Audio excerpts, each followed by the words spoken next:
was cold down here. Dark. Only the howl of the wind and the drip of the water. What was this place? Where was I? This massive cavern. Structures of timber. And yet not a soul in sight. And yet, why?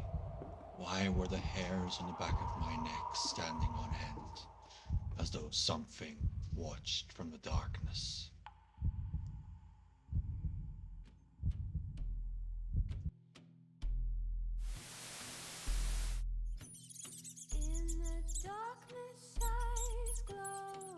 Welcome in, everybody.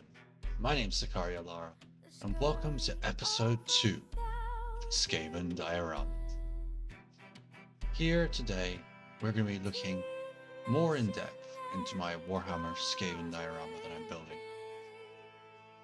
As you can see, since the trailer that I released and also since episode 1, some progress has been made, including more wooden walkways being added and some more texture and small details. However, throughout the course of this video, you'll see me adding more to this project, and I'll update you as we go along. Now, first of all, I would like to shout out my Patreon supporters, the link of which is on my page, and thank you.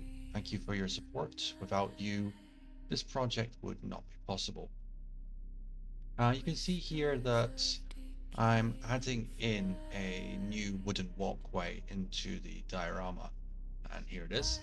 A little bit of yellow paint on my hand from painting up those toxic barrels, but we add that in there just to cover up the joint between some parts there, and that will later be glued into place. But yeah, we also have a part of the diorama which I didn't really show off that much before, and it's this burning fire. It's a forge building, sort of ruined, collapsed forge, where we have an LED light, and we'll have a lot more LED lights throughout the diorama, mainly green ones.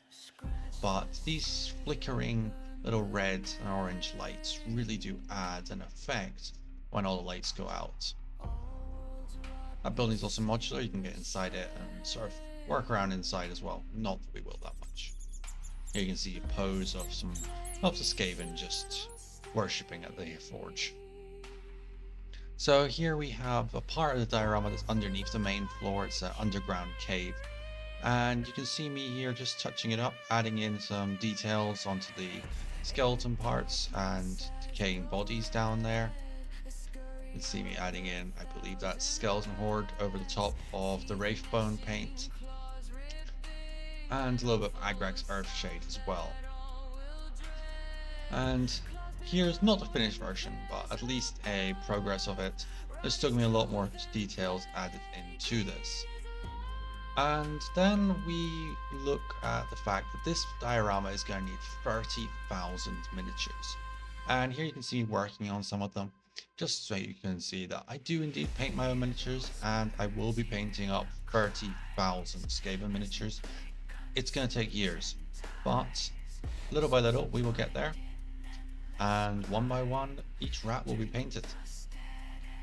So far we're around 500 rats, and hopefully by the time this video actually comes out, that number will be a lot higher, and probably in the next episode you will see me putting the rats into the diorama.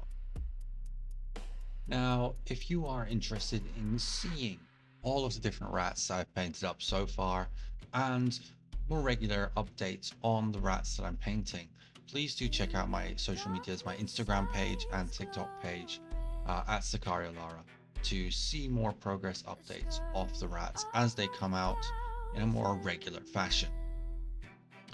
In addition, if you wish to see how I paint the rust effects on the Skaven, I also have a tutorial as a short on my channel, as well as on Instagram and TikTok as well. I also have tutorials there on how I do the warpstone effects and the verdigris effects as well, mainly using the Dirty Down products. Each and every Skaven is unique in its own way, whether it's through paint pattern or models. I generally use a combination of both official store-bought GW products as well as resin printed miniatures to kind of fill in the bulk of them, as 30,000 Skaven would kind of break the bank, as you can imagine. For resin rats, I'm mainly using M&G's files from the good old M&G sculptor, but here you can see me starting to work on the wooden walkways, the balsa prepared for the walkways, each and every one of which is individually stained and painted with a combination at first of Agrax Earthshade and Snakebite Leather. The Snakebite Leather has a slight greenish tint to it, which allows for a more of an aged wood look. I didn't, however, stick to this for the entire batch of this lot of balsa, because otherwise I would end up spending about several $1,000s on just Agrax Earthshade throughout this project. Instead, I took some cheap acrylics and combined them to make a brownish blackish green wash that I ended up staining, just dumping all the balsa into and staining. Here you can see me putting them in place. Each one is attached using a little bit of hobby glue, more specifically the Green Stuff World instant glue gel formula, with no spray or anything, but it bonds very quickly with the balsa and allows for quick and rapid movements. A few pieces, however, did fall off or snap during the construction, but later on when we add in the walkways themselves with PVA glue and tough glue, we will quickly secure these and allow them not to move. You can see here I've been laying in the cross beams, and here's where my history as an architect and many years of study kind of come into effect, trying to make sure that this is actually structurally stable while also still modular. The top section is still removable, and even though here I accidentally glued the staircase to both the lower part and the top part, I later went in and fixed that mistake, separating it again. Now we've started to put the actual planks on, putting them all across, making sure that they're spaced unevenly, some at angles, and kind of snapped at the ends so that they give that natural torn, broken wood look. Of course, right now these are looking very orangey red in the light that I'm sort of painting in.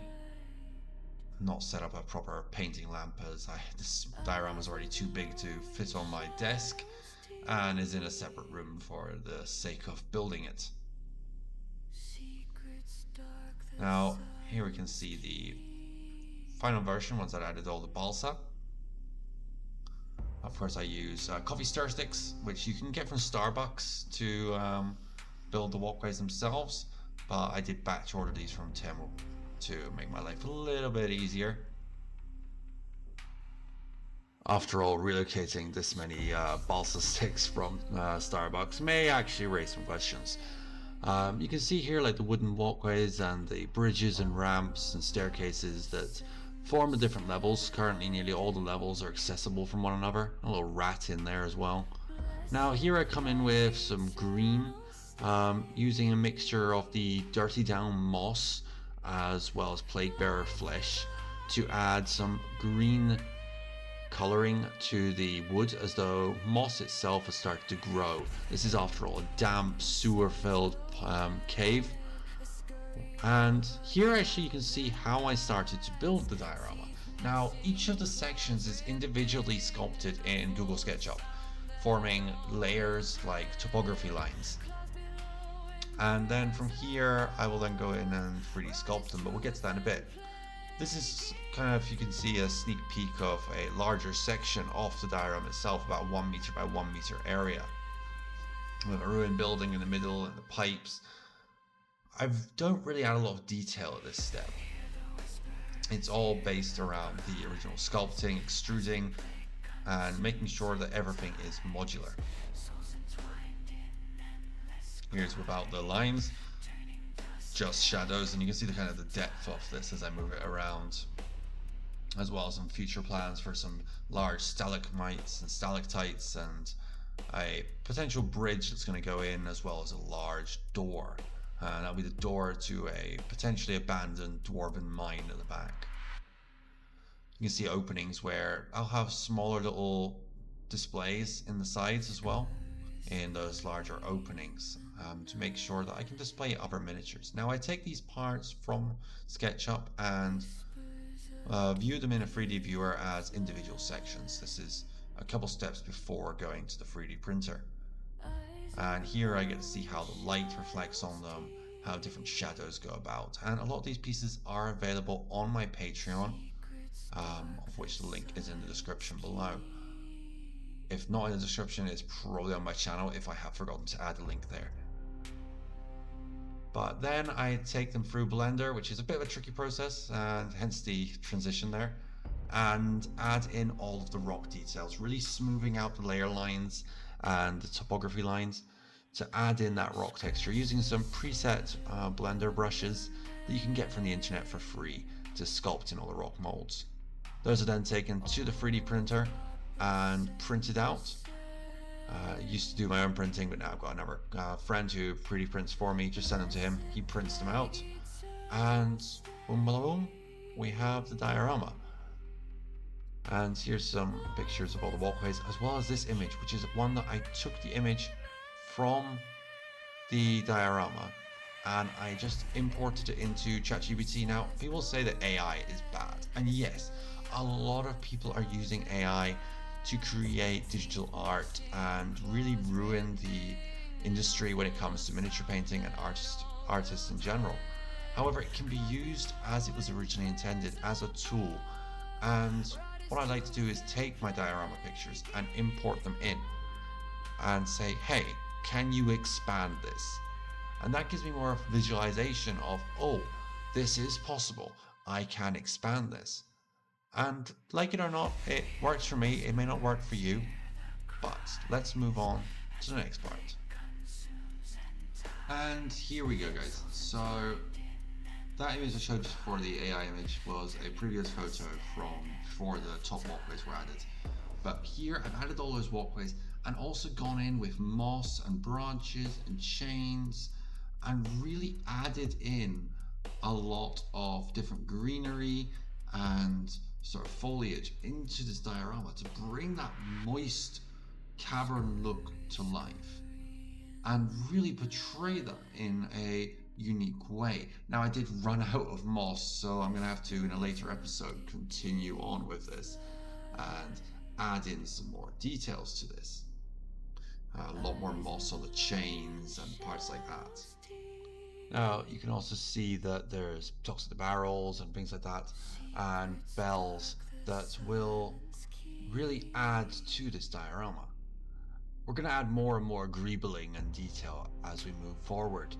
This is just, after all, a small section of the massive project, but you can really see how the green brings so much life, almost as though this cavern was alive. Our next step will be to add in the LED lights and the crystals that I'm going to dot all over the place so that even when I turn the lights off, this place glows with that eerie green light of the warpstone that the Skaven cherish so much. But I think with that, ladies and gentlemen, we're going to come to the end of this episode. I'm going to wrap it up here. But first of all, a big thank you to everybody who watched this video. Please do remember to, if you enjoyed this, please hit that like button. And if you really did enjoy it, the subscribe button. In addition, if you do want to get notifications of my videos as they come out, please do hit the bell icon and that will give you notifications whenever I'm going to post another video. A big thank you, last of all, to my Patreons that do support me and make this diorama possible. If you want to be part of the Patreon, please do consider it and help support and let this diorama grow. Thank you very much for watching. This has been Sakari O'Lara, and I hope you have a blessed rest of your day. Yes, yes. Goodbye, manlings.